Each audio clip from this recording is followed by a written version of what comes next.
Hey everybody, it's Ryno, and there's Pete and Craig and Charles and Oliver. I saved the worst for last. I'm just You mean kidding. yourself, right? Have you There said your own go, name yet? see?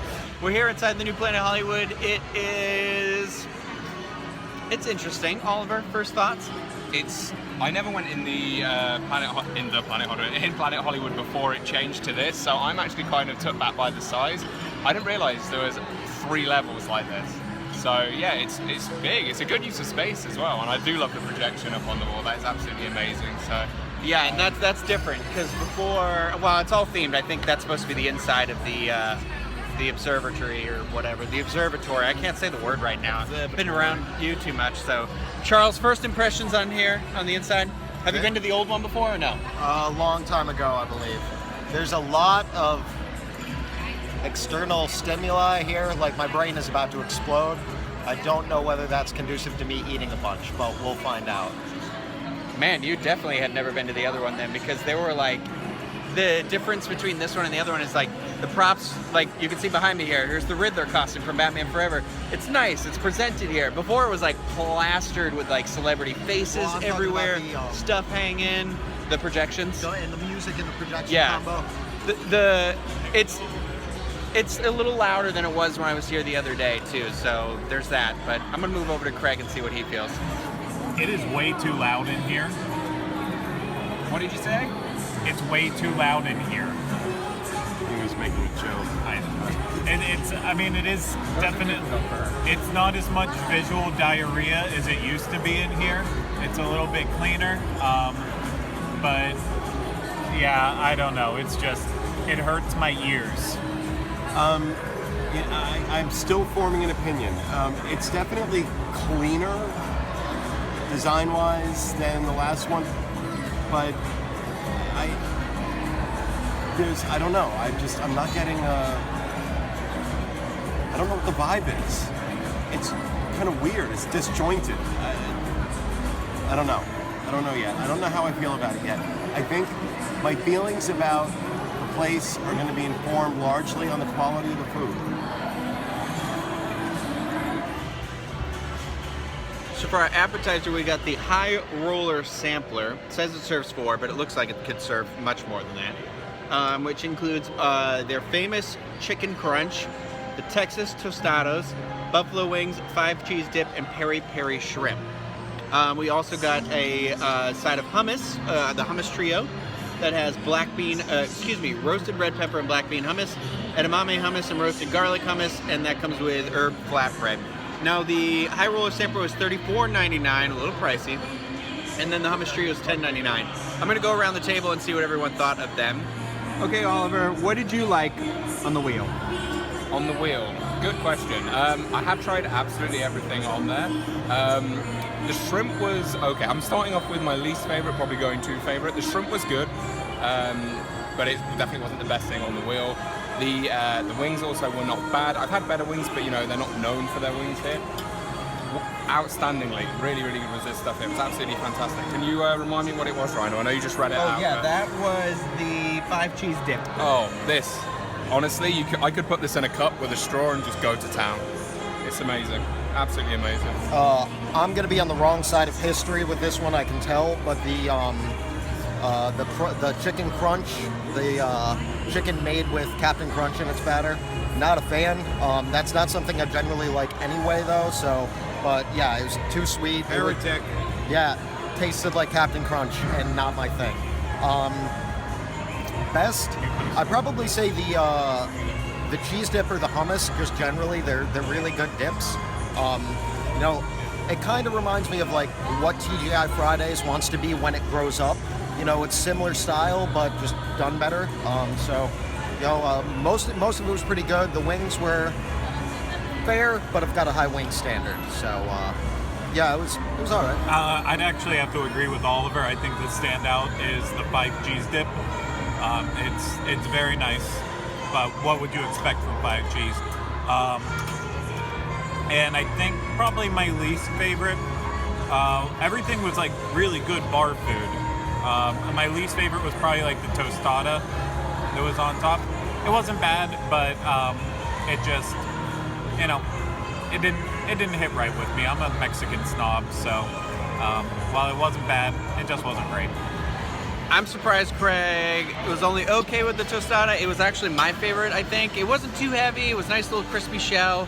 And it had on it, let me see here if it says in the menu, because I can also tell you what was in the 5 cheese dip. So the 5 cheese dip had Swiss, mozzarella, provolone, parmesan, and Asiago cheese with spinach, artichoke hearts, and roasted tomato. So that was pretty good. And then the Texas tostada was a barbecue chicken, sauteed onions, blend of cheddar and Monterey Jack cheeses, pico de gallo, and a little bit of sour cream with barbecue sauce. I liked it because it wasn't like, it was nice and crisp and light. I don't know, and I do enjoy the hummus as well. Yeah. Okay, Pete, what do you think your favorite thing was? Well, clearly it has to, I have to give the nod to the chicken smothered in Captain Crunch. I mean, you can't go wrong.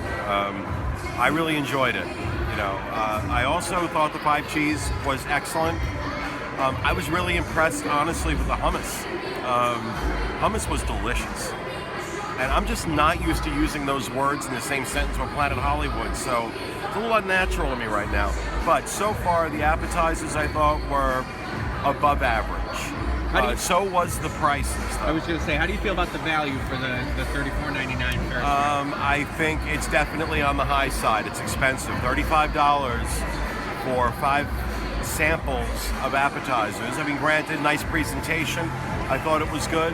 I thought the tostados could have been a little warmer. They were cold when they got out here, but they were still very tasty. Overall, I think it's definitely on the high side, but very good. Charles, what do you think? What do you think of your burger? Honestly, What'd you get, actually? I'm sorry. The mayor of Flavorton. I got the Mayor of Flavortown, which I'm assuming is an ironic name because you don't really get too much flavor from it. The burger's well done. It's got coleslaw and it's got pastrami, which was the big selling point for me. I love pastrami, but the flavors kind of blend together. You don't really get too much of anything. The burger's a bit well done, but the main gripe that I had with it is the bun is really, really hard. I'm assuming it's The pretzel bun, right? The pretzel bun is really, really like hard. I'm assuming it's meant to be that way, but when you bite in, you've got a hard bun, and then you've got like a mush in the center where there's just no flavor in Flavortown, and that makes me sad. So I don't remember what the price tag on this was. I'll look that up, but regardless of it, $18.99. yeah, no way this is going towards the $20. What'd you get for the side? How about that cilantro rice? I have not had the cilantro rice yet. Sorry, I'm putting you under the gun here. It's rice pilaf, kind of tastes like cilantro. It's a decent side, but Okay. nothing impressive. What did you get, Pete? Okay, I got the double chicken breast, which is, I believe, $21.99. And calling this a double breast is really kind of ridiculous, unless this was the smallest chicken known to man. These 2 breasts combined make one normal chicken breast. That being said, very, very good. And of course, I'm saying the word breast, and the 9-year-old that's on the camera, holding the phone right now, is giggling away like a little schoolgirl. I will say, very juicy, very flavorful. Oddly enough, it does have a little bit of the skin left on it. And normally I take that off. That's where the fat is. But I took a bite of it. It was like biting into pure salt. It was so ridiculously over-seasoned. But the breast itself was very, very good. It has a bed of string beans and mashed potatoes on the plate. Mashed potatoes are all right. The string beans were cooked to within an inch of their life, and they're smothered in this white gravy. That's, you know, what I was trying to experience here was the least offensive things on the menu. I am on a diet, so I really try to watch what I eat as much as I can. A lot of things on the menu here are not going to fall into that. The appetizer, I thought the hummus was very, very good. The chicken's very good. But this stuff is all really overpriced for what you're getting. But I will say, generally speaking, the dish was good. Craig, what did you get? I got the bacon mac and cheese burger. It is a beef patty topped with macaroni and cheese. I believe a little bit of extra cheese. The whatever they're calling it, the slop or it's lettuce, tomatoes, onions, pickles. I guess that would be like plot. I don't know. And then there are like onion straws on there too. Is there a motorcycle running through here? I'm very confused about what's happening. But lots of noises. Overall, it's really not that bad. I know that's not complimenting it. The burger, I like a burger more medium than anything else, and this is definitely well done. And the only other thing I'd say about it is it's lacking the cheese flavor. It's got a lot of cheese on there, I can see it, but the cheese just isn't coming out. As well as the donkey sauce. I forgot about donkey sauce. There's donkey sauce on there, but donkey did on that burger, right? I don't want to know what the donkey did, but yeah, it's just, I feel like it all comes together.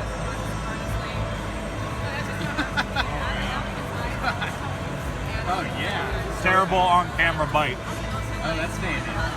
but it's just missing some flavors. I was hoping for a little bit more. It came with the 3 fries 3 ways, which this is all that's left of my waffle fries. So, and then it comes with your standard fry, and then it comes with this fun like little twist. And the fries are actually really good. They are seasoned with kind of like a barbecue style seasoning.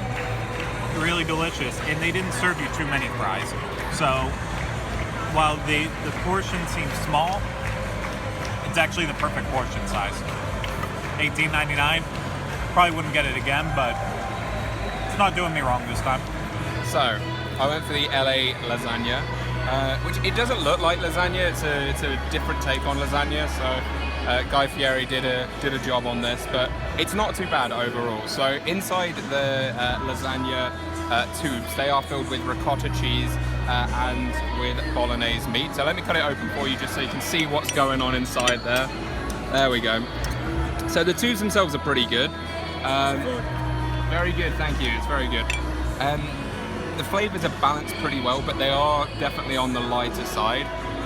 It does need a little bit more seasoning, which is ironic because Pete said his was over-seasoned. All the flavor in this dish is actually coming from the 2 sauces. It's surrounded by this awesome red sauce, which is just a tomato and basil sauce, or a basil, depending on how you say it. It's tomato. Tomato and basil. There you go. But the white sauce is pretty cool too. That is a garlic cream. Oh, I thought that was cheese. No, this is a garlic cream. All the cheese is inside. So this is, and it's really good. This gives the whole dish its flavor. So you really have to mix it in there. It's $19.99, so it is on the higher price point. I'd say if I would be happy eating this again, but only if I was paying a bit. Something maybe in the $13.99, $14.99 region. $19.99 is definitely way too high, but it's good. It's good overall. So I got the grouper in parchment paper, $28.99, a little on the pricey side. It's grouper filet, sliced citrus, red potatoes, and green beans, perfectly cooked in a parchment bag, in parchment paper, but it's clearly like a bag or something. Well, I guess this is paper, and then they rolled it up. Now my hands are sticky. It's like when they were cutting it open, I was like, oh, why do they do that? And they were like, it seals in all the flavor. It's not very flavorful. It's cooked fine. It's all cooked just fine, but it's just straight fish. There's not really a lot of seasoning on it. I mean, like if you rub a little bit of the orange or lime or anything on the fish, you can taste it more, obviously, but I don't know. It's not bad. It's good. Like, I actually don't feel terrible about myself eating this, but it's also like almost $30 for this dish. I don't think so. It seems like everything's a little overpriced. And before I forget, one of the things I'm noticing too about the menu, nothing really has any fun movie names anymore. Oliver keeps saying he got the LA lasagna, and I thought it would have been fun if that was called like the La La Land lasagna, or like they used to have things like Mighty Morphin margaritas, and now it's all, the drinks are kind of themed to fit the fact that this is an observatory, but there's still like movie props everywhere, so it's all a little It's all a little weird. But anyway, the grouper, it's good. If you don't care how much your meal is, I'd recommend it. We got two different desserts. We got the brownie cheesecake star jar for $8.99, and then we got the strawberry Big Bang for $14, and that one is one of their supernova shakes. I feel like a moron having to name off any of these desserts. I will speak on behalf of the strawberry Big Bang, since that was one of the things I was pushing for. Obviously, we have to make the comparison to Twosome Chocolate Emporium over at Universal, because they are also doing ridiculous milkshakes in mason jars. While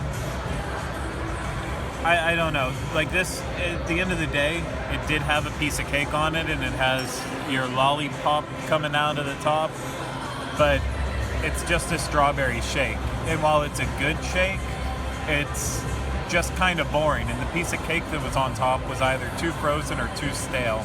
And for $14, it is just way overpriced. And you know, I would pay probably like $8 for it. So it's meh. I want to point this out because when Craig compares it to the Twosome milkshake, on the side of this, these white chocolate and the sprinkles and everything, that's being held on by Oliver compared it to the stuff you fill holes in a wall with. Whereas that Twosome, that's whipped cream. Like you can eat every single part of the milkshake that comes out to you there. So I think that Twosome definitely has the edge over making the better, more exotic milkshakes. But I know exotic whipped cream, but whatever. Oliver, what was your favorite dessert? I was definitely on the strawberry shake train just because it looked so impressive to start off with. And it does, when they brought it to the table, it looks impressive. And I don't want to reiterate what you said, but when you're comparing it to Twosomes, like this just looks good. It's actually not that practical. You can't really dig into it, and the shake itself is just average.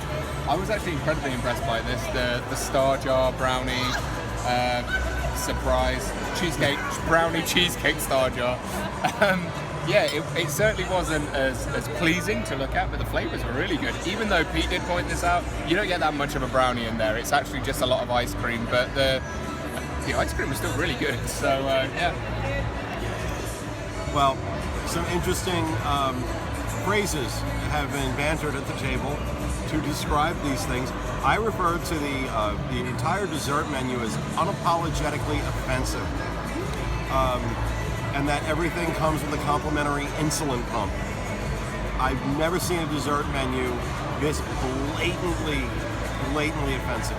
I mean, just ridiculous.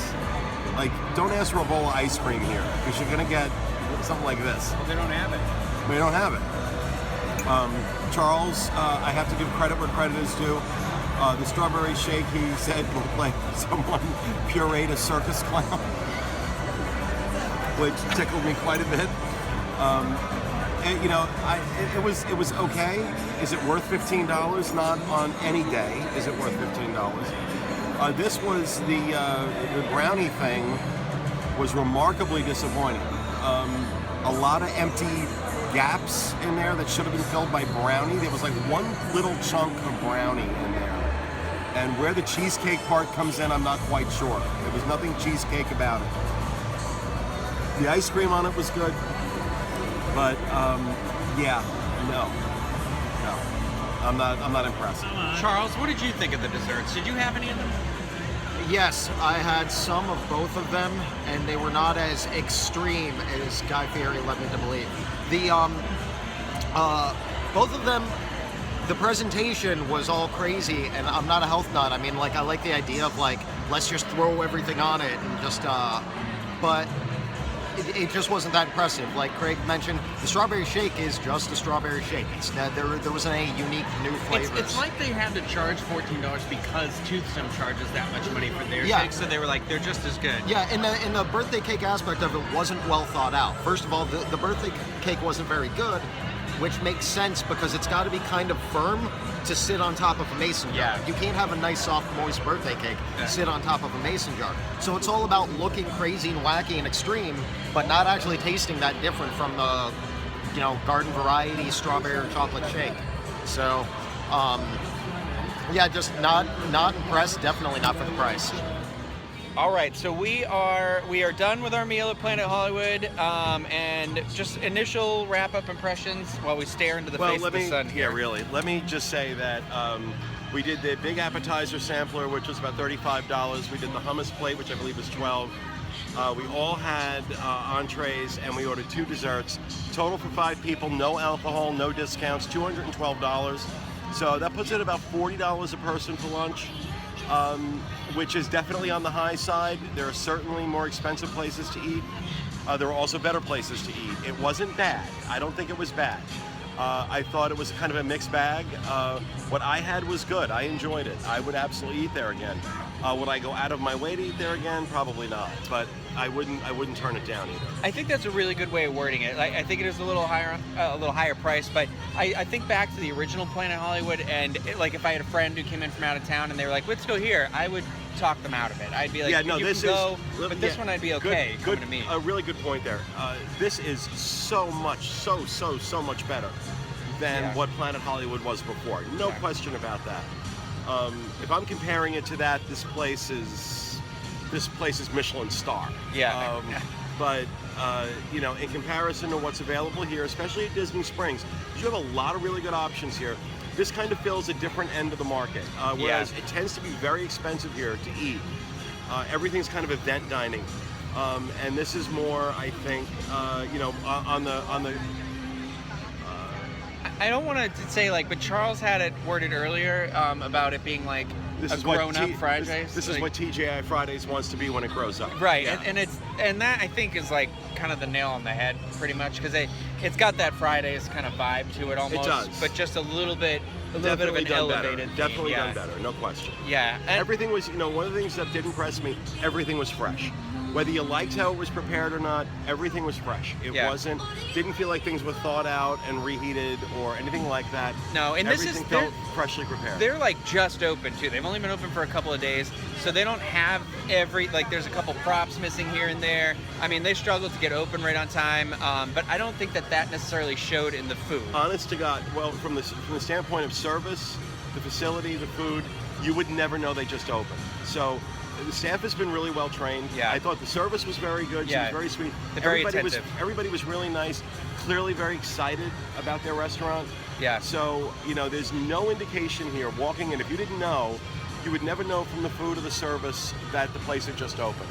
So I give them high marks on that. Yeah, that's a good point. Anybody else have anything to add? Oh, they all Okay, there's disappeared. nobody behind me except for Charles. Charles, do you have anything to add or anything that we missed or anything? Yeah, I'm. Okay. I was not pleased or impressed. I get the concept that they were going for, just this crazy let's go for broke, anything goes kind of stuff.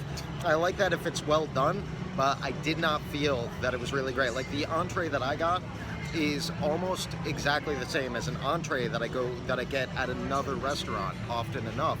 And that costs half as much. Yeah. And is way better done, or more. Yeah, it's better done. Yeah. So, I feel like if Planet Hollywood Observatory was a person, it would be that friend of a friend who gets invited to the party, right? And everybody's like, "Oh, this is going to be good. Something crazy and wacky always happens when they show up." And they kind of just sit in the corner. Yeah, the whole it's time. they're sticking their head in the fishbowl, and they're that was funny the first time, but it's actually not that good. I see what you're saying. It's like a big build-up on the menu, but it's a letdown. And the entire time, from the menus to the windows, Guy Fieri is staring at you, just From the daring windows you. to the floor. From the windows to the wall. Oh, from the windows to the wall. There Yeah, it is. Guy Fieri's just staring at you, daring you. Eat more of my food. Eat it yeah. now. And after my meal, it now is kind of creepy and offensive. I don't want to see that face anywhere for at least a few hours. Yeah. I'm gonna say that the vibe I got from this for sure is that it's like a party place. It's a place you go if you have it seems to me like maybe somebody's out of town and they're like, where we've got to go? We got to go to Planet Hollywood. We've got to get that giant fishbowl drink and share it between us. We've got to go get one of those crazy milkshakes. We got to do this. You know what I mean? Maybe we'll get some apps. This isn't a place that you're like, oh, you just graduated school. Let's go. You know, let's go here. It's more like oh, you're having a birthday party situation. And there is one thing with the decor too. Like we were all sitting down on the bottom floor with everything above. The music was really pumping and it was jarring. And you've got the projector above you. When we went up to the second floor, the projector is at your level and the music is kind of pumping into the main room. So if you're sitting at the booths or anything, it's not as oppressive. That's a good It tip. actually is kind of cool. So if you go there, make sure you get on the try second and go floor. up. Yeah, the third floor wasn't open when we went there, but the second floor, completely different vibe than the jarring, like, noise machine first floor that we were at. Yeah, and a note on that too, there is an outside area that's separate from the restaurant. It's its own little lounge. It's called like Stargazer's Lounge. We'll do a separate vlog about that because it's kind of, they don't have appetizers out there though, so don't go there expecting appetizers and drinks. It's only drinks, but it's got a really nice view of the bridge that goes over from here to town center. So another area. It offers more than it used to. I would have really enjoyed sitting out on the patio up there, but for another time. So you know, I know Charles had the least desirable of anybody's experience. I thought it was okay. I wouldn't give it bad. I'd give it like a 6 out of 10 maybe. I've had a lot worse, and I shouldn't say worse because I didn't have anything that was necessarily bad at all. You, on the other hand, did have stuff that just didn't like your choices, you know. Yeah, and they weren't prepared they dropped well. the ball on my entree. Yeah, that was the main thing. The other ones were passable. The entree, they just didn't do a good job. Yeah, and so we've lost Oliver and Craig, or I'd give you their tips too, but they seem to have been pretty. They enjoyed it enough. So they're really far away. Sorry, they're filming the overview for this. So that's that. If you've been to the new Planet Hollywood, I'd love to hear your feedback. Leave it in the comments. Let us know what you thought. Be sure to get up, walk around, check out all the props that they have to offer in there. Some I don't really remember anything standing out that was here before. If you're looking for the Hocus Pocus statue like somebody was, it's not in there, at least not yet. There's still a lot of space for new stuff to go in, so you know, there's probably lots to come. So let us know what you guys thought. Comments below. We'll see you later.